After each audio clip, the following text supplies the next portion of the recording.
From the Cronkite studios in downtown Phoenix, this is Cronkite News. From a dry heat to potentially deadly heat, dangerous high temperatures are coming to much of Arizona. It's huge because it means that we're in the driver's seat. The power of the sun. We have coverage on the largest tribally operated solar farm in the country. Plus, the nationwide initiative to change people's perception of dementia. Cronkite News starts now. Prepare now for dangerous temperatures to hit the valley. The National Weather Service has issued an excessive heat watch for next Monday through Wednesday. Good evening and welcome to Cronkite News on Arizona PBS. I'm Allison Snell. And I'm Sam Hoyle. Thank you for joining us. As we get ready to enjoy the weekend, we'll need to take precautions starting Monday. We're about to hit the hottest three-day stretch of the year. Roger Ratley is here with an early look at the forecast. We're going to jump ahead just a bit on the weather. We're going to take a look at Monday through Wednesday, where we are going to be under an excessive heat warning from Monday at 10 a.m. until Wednesday at 8 p.m. And that's for most of the southern part of the state, and again for us here in Phoenix. As we take a look at your forecast, you see Monday we're going to be at 114, and it's only going to get hotter from there. I'll have more details coming up in a full forecast later in the show. With the excessive heat on its way, people need water to cool down. Today, I spoke with a woman with the city of Phoenix who says donations are needed to help keep everyone safe. Well, we're about halfway there. With temperatures expected to reach 115 degrees and higher, Griselda Rodriguez tells us how many more donations the city needs to get through the rest of summer. In the past couple of months, we've had a limited supply of water, and so we're looking to at least get about 150 pallets. The water donations help them run the We're Cool campaign, so they can offer free bottles of water and indoor locations to cool off. Because of the high temperatures, people are looking for our cooling stations where they can go in and get out the sun and cool down. Phoenix has over 40 hydration and cooling stations that are fueled from donations. We're taking bottled water donations, and they can donate those bottled waters at any of our senior centers or family services centers. But the city can't do this alone. We partner with several nonprofit agencies, houses of worship, that work with our most vulnerable populations, such as elderly, homeless, and youth. And it's important to know the summer doesn't end when the calendar says so. In the valley, our heat lasts much longer. Our program ends the end of October because our heat doesn't end at the end of August. It lingers on. So we want to make sure that all of our agencies have sufficient water to give to their different populations that they work with.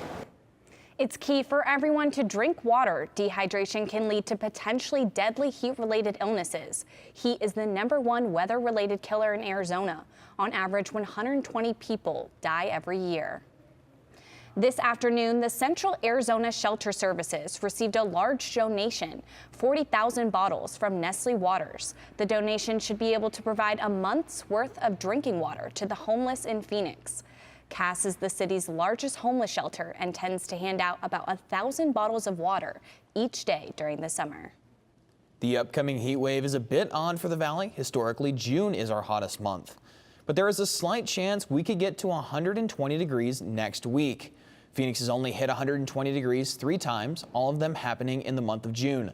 The last time that this happened was back in 1995. Heat-related illnesses and deaths are preventable. Next week, you should use indoor facilities for physical activity, drink more water than usual, and avoid drinks with sugar, alcohol, and caffeine. The sun is going to be brutal, but on the Navajo Nation, officials are turning all that sunlight to the tribe's advantage. Pat Pobletti in our Washington bureau shows us how.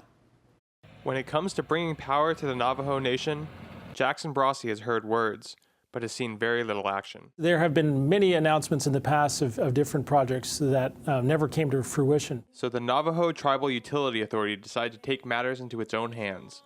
It developed an ambitious plan to build and operate the largest solar energy plant owned by Native Americans. Though it was met with skepticism by many in the community at first, The Kayenta power plant has been a game changer, according to Walter Haas, general manager of the NTUA. About 75% of all the people in the United States that don't have access to electricity live within the Navajo Nation currently. The Kayenta plant has allowed the Navajo to generate power for an area in desperate need of it, where an estimated 18,000 homes still do not have electricity.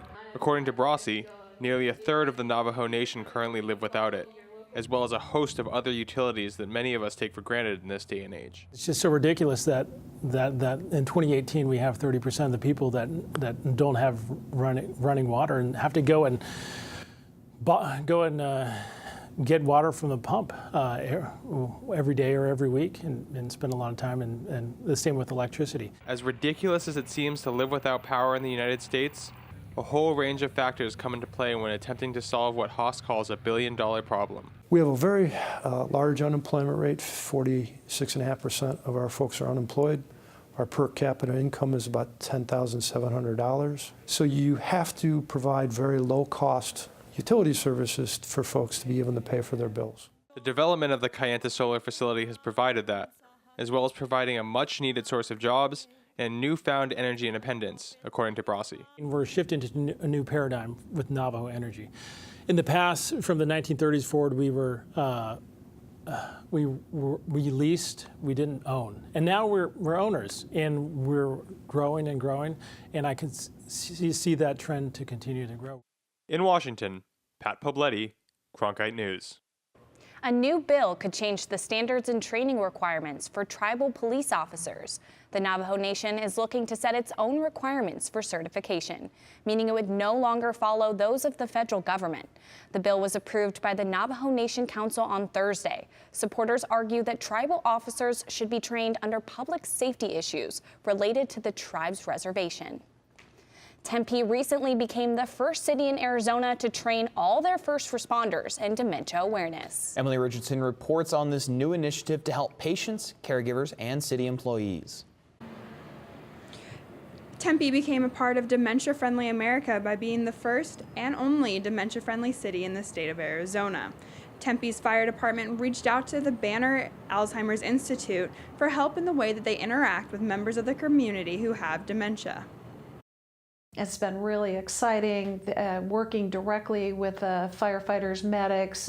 We just have some really great dialogue about what they're seeing and how we can problem solve in a way that helps them feel more successful in the field when they encounter somebody with dementia. A week ago, Tempe Fire attended its first of several Dementia Friends training courses to teach them about the medical aspects of the disease by inhibiting their cognitive abilities. Home Watch Caregiver in Silverado, they license a program called the Virtual Dementia Tour, which really creates a simulation experience for people without cognitive difficulties to have a bit more sensitivity about what confusion and resulting frustration can feel like when you're living in the day-to-day. A lot of people just don't know where to turn to when it comes to dementia or Alzheimer's, so it's important that we educate and train individuals in our communities by including Tempe Fire Medical Rescue and the police department in the future, as well as individuals in our communities. It really just helps identify the individuals and those that may need assistance. According to Banner Alzheimer's Institute, the initiative is very important in Arizona because in the next 10 years, the number of people affected by Alzheimer's is expected to double, making it very important to Mayor Mark Mitchell that the biggest part of the initiative is letting people know that they're not alone. And one way the city does that is by holding a memory cafe every Monday at the Tempe Public Library. What we learn about these individuals is that it's very common for people living with dementia and their partners to experience social isolation. So this idea of being able to come out and be with other people and be in a place that is accepting and is supportive really has been tremendous. Tempe holds virtual dementia tours once a month at community centers so that the public can learn what it's like to live with the disease. In Phoenix, Emily Richardson, Cronkite News. Coming up on Cronkite News, an important dentistry program. One that focuses on providing care for those with developmental disabilities. We'll take you to the Center for Advanced Oral Health, where everyone gets the care that they need. Plus, she has a disease that attacks her muscles, but with strength and determination, she has earned herself a college scholarship. I'm Judy Woodruff, anchor and managing editor of the PBS NewsHour. The journalists of tomorrow face a fast-changing media landscape, but quality news remains vitally important to our communities, our country, and our world. At ASU's Walter Cronkite School of Journalism and Mass Communication, students learn solid, reliable reporting, holding the powerful accountable, and rebuilding the public's trust. The Cronkite School and Arizona PBS, preparing the next generation for a stronger future of journalism. As journalists at Cronkite News, we report on stories that matter to you by focusing on the local impact. We dig deeper and work tirelessly to keep you informed. Live in Wickerburg. Live in Los Angeles. In Cleveland. In Washington. In Louisville. From Jerusalem. Live in Philadelphia. From around the world to right here in Phoenix. At Cronkite News, we report the facts and stick to the truth. I'm Ted Simons, host and managing editor of Arizona Horizon. The 2018 election season has arrived. Join us for primary and general election debates.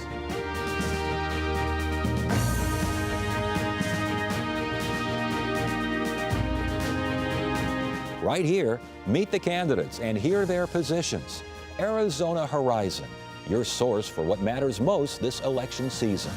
Only on Arizona PBS. By the year 2050, there will be more plastic in the ocean than fish. Before Professor Halden, I had an insane amount of passion, but I almost felt helpless because I didn't know how to use it. Professor Halden gave me a chance to make a difference. Being at a place like ASU allows you to take these big leaps. Ultimately, the biggest problems in the world cannot be solved alone. For many of us, taking a trip to the dentist is something we hardly have to think about. But for those with developmental disabilities or complex conditions, finding a dentist can be difficult. Reporter Jordan Daphnis visited a dental school that is making care accessible for everyone. Oftentimes, when you have a toothache or cavity, you can go to the dentist and it's not a big deal. But options are limited for people with complex cases or those with developmental disabilities. I found a dental school in Mesa that is able to provide some help. For Lisa Hall, taking care of her daughter Jordan, who has Ehlers-Danlos syndrome, is a full-time job. Finding a dentist who could work with her daughter's condition was not an easy process. We went to a prosthodontist and an orthosurgeon first. We even went to a different dental school on the west side of town, but they could not do the more advanced work that they can do here. The Halls then found the Center for Advanced Oral Health at A.T. Still University, which could give Jordan the proper dental care she needs. Today it's the first root canal of many, and crowns of many. Dr. Maureen Perry says this school is unlike any other medical school in the state. There isn't a hospital-based training program for dentists in the entire state of Arizona. So there is no general practice residency like there is in many other states. So there aren't really dentists who've been trained to work with patients that are this ill. Every day, 14 residents, along with Dr. Perry and her team, put on their gloves and get to work to help patients with complex needs across Arizona. We've got a lot of faculty overseeing the case, and we discuss the cases. So it's not just maybe what I want to do. It's like, okay, let's talk to the periodontist. What does he say? What does the prosthodontist say? Can we do this? How can we do the case? So we really discussed the overall treatment plan. Knowing that her daughter is going to get the work done that she needs by an educated staff allows Lisa Hall to smile a little more often. It means less worry, less stress, knowing that I can bring her here and that they're willing to learn. That's one of the best parts about this is she's helping to train doctors. When they go into the field, they're going to know more about Ehlers-Danlos syndrome, which is a big deal. For more information on how you or someone you know with complex needs can become a patient, visit atsu.edu/the center. In the Broadcast Center, Jordan Daphnis, Cronkite News. The Arizona Department of Transportation has released a route app for bicycle riders. Riders now have access to different routes throughout Arizona, made available with just a click of their smartphone. The app includes a cycling map of local bike paths, as well as the 573-mile Arizona stretch of U.S. Bicycle Route 90. The app also provides users with access to find state and national parks, trailheads, and rest areas. Tourists are flocking to the state of Arizona more often. According to a report from the Office of Tourism, tourism spending totaled $22.7 billion last year. This is about a 7% jump from the previous spending year. The Office of Tourism says the growth in spending is likely due to higher gas prices and strong growth in hotel and motel spending. The ballot initiative for clean energy mandates in Arizona is facing a lawsuit over allegedly fraudulent signatures. The lawsuit claims that the signatures collected by Clean Energy for Arizona are invalid. The suit further says that more than 195,000 of the signatures belong to people who are ineligible to vote in the state of Arizona. The suit came after a signature review by Arizona Public Service Company, who is funding an opposition campaign to the measure. Coming up on Cronkite News, life can be unfair. But you can't allow a tough diagnosis to keep you down. Still to come, an athlete with a rare condition and an amazing work ethic. How she's battled on and off the court to land a college scholarship.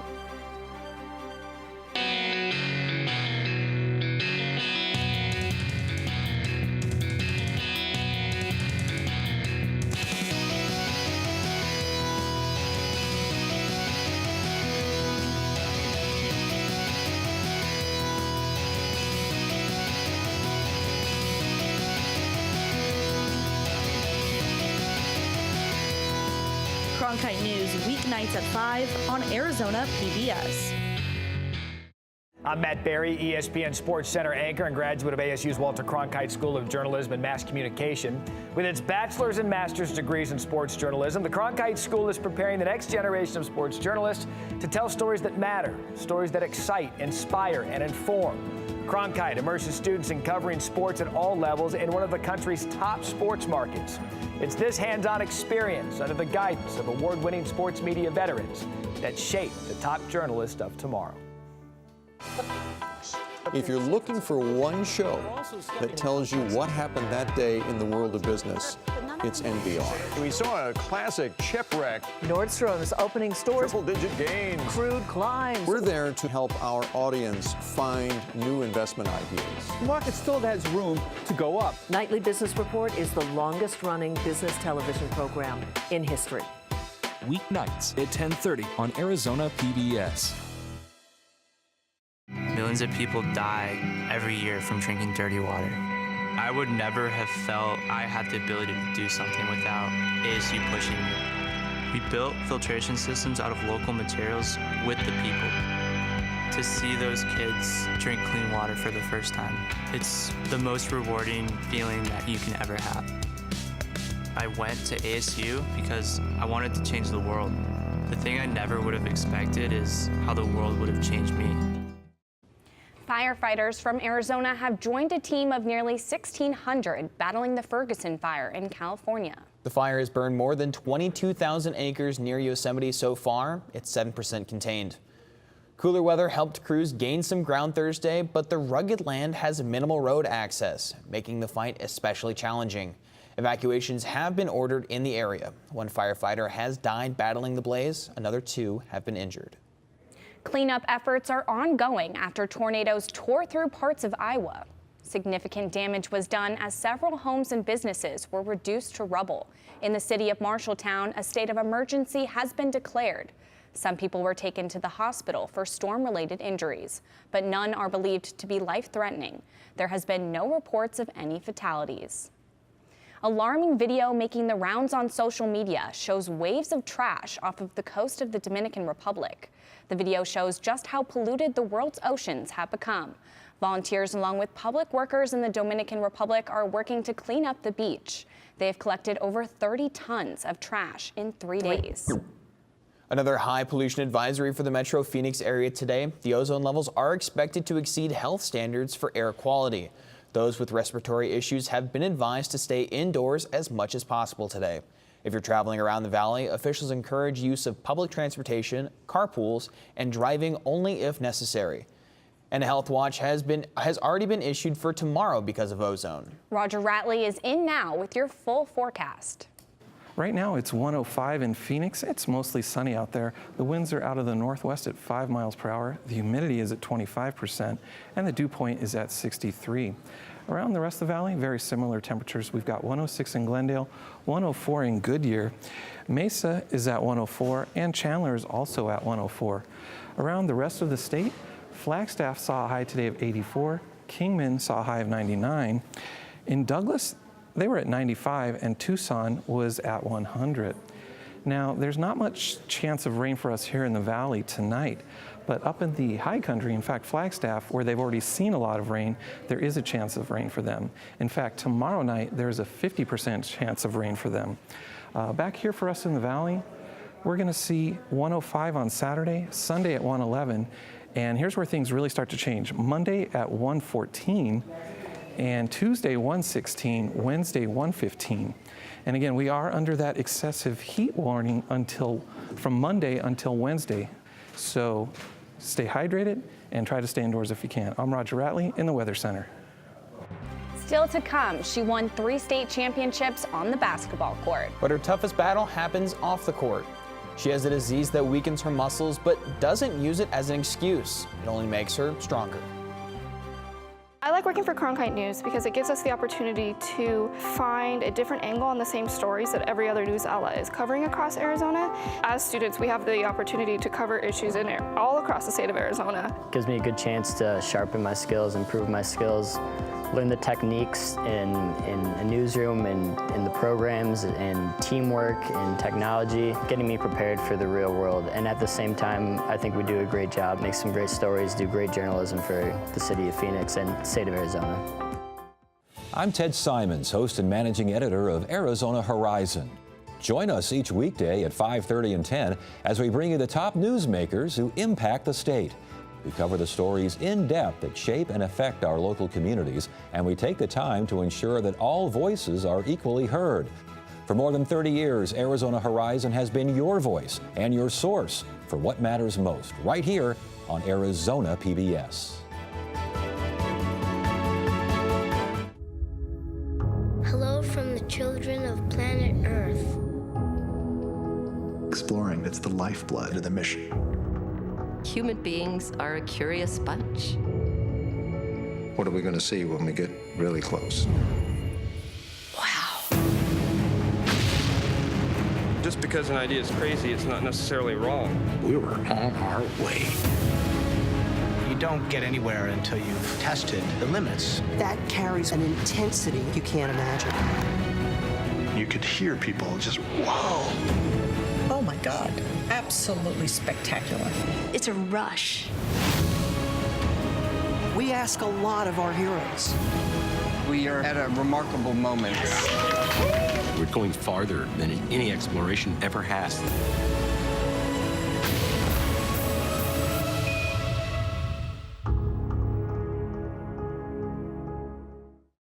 Getting a scholarship to play in Division I basketball is not easy. For someone who battles a potentially debilitating muscle condition, it might seem impossible. I met with future Marist College basketball player Kendall Crick to see how she overcame a rare condition she's had for nearly 10 years.